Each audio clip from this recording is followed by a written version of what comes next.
Je sais pas si ça t'est déjà arrivé de vouloir prendre en photo ou de filmer le lever ou le coucher du soleil dans un spot où tu avais vu des photos incroyables et en fait, le jour J, quand tu es arrivé sur le spot, le soleil ne se couchait pas du tout au même endroit. Et là, clairement, grosse déception, tu te dis que tu as perdu du temps et tu es vraiment déçu parce que ce que tu avais envie de créer, ça ne correspondra pas du tout à ce que tu avais en tête. Eh bien, bouge pas, j'ai la meilleure solution pour ne plus que ça se reproduise.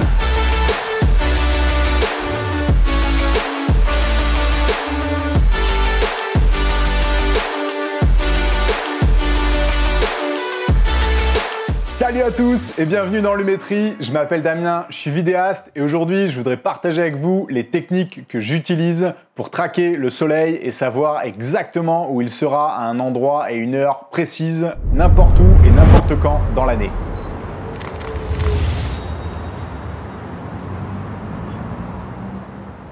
Que ça soit pour des projets perso ou pour des projets pro, je dirais même encore plus, surtout pour des projets pro, parce que là, il y a clairement un enjeu, ton client te paye pour avoir un rendu et une qualité qui soit à la hauteur de ses attentes. Donc là, tu peux clairement pas lui sortir l'excuse que tu connaissais pas l'endroit ou que tu savais pas que le soleil allait être caché par un bâtiment, une colline ou je ne sais quoi. Je vais donc partager avec toi ce que je fais avant de planifier n'importe quel tournage, que ce soit pour du pro ou pour du perso, et surtout, comme je te disais, pour du pro. Comme ça, t'as plus jamais de surprise. Ça m'est arrivé une fois où j'ai fait confiance au client pour la localisation et l'endroit du tournage. Et en fait, grosse erreur, comme tu t'en doutes, quand je suis arrivé le jour du shooting sur le tournage, le soleil était complètement caché au moment où on voulait faire le tournage par des collines et des arbres.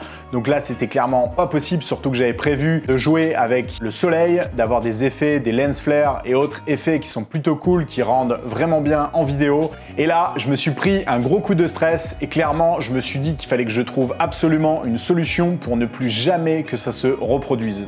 La solution, la meilleure, c'est clairement d'aller à l'avance sur le spot pour se rendre compte un peu des lieux, de voir un peu la lumière, comment elle va être, savoir un peu les éléments qui peuvent te déranger sur ton tournage. Mais c'est pas toujours possible, surtout quand tu as ton tournage qui est très loin de chez toi. Donc pour pouvoir mieux programmer mes shootings, moi j'utilise deux applications. La première, c'est Sun Surveyor, ça te permet de voir la trajectoire du soleil n'importe où dans le monde, donc c'est vraiment super pratique. Ce que je trouve vraiment génial avec cette application, c'est que tu vas pouvoir voir à l'avance des lieux du tournage et surtout de savoir la trajectoire du soleil, de savoir exactement où il sera à une heure bien précise. Dans cette application, il y a deux fonctions que moi j'utilise principalement. La première option, c'est l'option Map. Tu vas pouvoir avec cette option indiquer l'endroit de ton tournage et comme ça, tu n'auras plus de surprise, tu vas savoir exactement où sera la trajectoire du soleil et ça te permet de te rendre compte déjà lors de la planification du tournage, savoir si le soleil va être au bon endroit ou pas. Ça peut clairement te faire gagner du temps avant même d'avoir planifié ton shooting. Ensuite, la deuxième fonction que j'utilise, c'est avec l'option Google Street dans l'application. Ça va te permettre de voir clairement l'endroit où sera ton shooting et savoir si par exemple il y a un élément, un bâtiment, une antenne ou je ne sais quoi qui peut te déranger et que tu n'as pas envie de voir sur tes images. Et en plus de ça, tu vas pouvoir voir en fonction du timing où le soleil sera, aux heures précises où tu as prévu de faire ton tournage. Et ça, je trouve ça vraiment super agréable de pouvoir planifier et de savoir exactement où sera le soleil à l'avance pour tes shootings. La deuxième application que j'utilise, cette fois-ci c'est sur l'ordinateur, tu la connais forcément, c'est Google Earth. Tu vas pouvoir voir à l'avance la projection des ombres des bâtiments ou des autres éléments avant de planifier ton tournage pour ne plus avoir de surprises. Parce que comme tu le sais, sur chaque tournage, il y a forcément des surprises et des éléments auxquels tu n'auras pas pensé. Quand tu arrives sur un tournage et que tu n'as pas à te soucier de savoir s'il y aura une ombre ou un bâtiment qui va te gêner, je trouve que c'est vraiment un gros stress en moins. Donc clairement, ça va te permettre de te projeter et d'avoir un gros avantage de pouvoir prévisualiser les lieux et de savoir un peu comment la situation pourrait se dérouler, particulièrement en termes de lumière, car le soleil, on le sait, la lumière c'est un élément super important.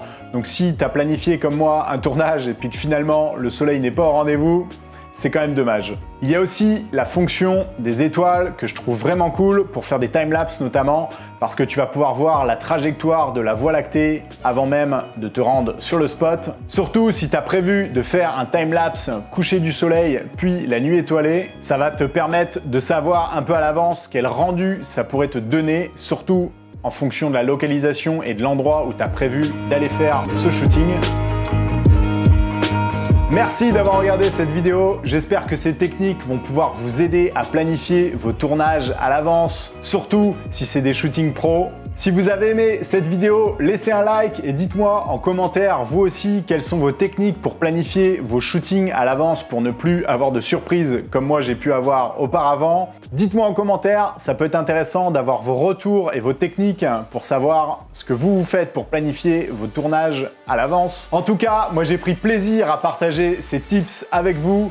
Merci d'avoir regardé cette vidéo et je vous dis à la prochaine.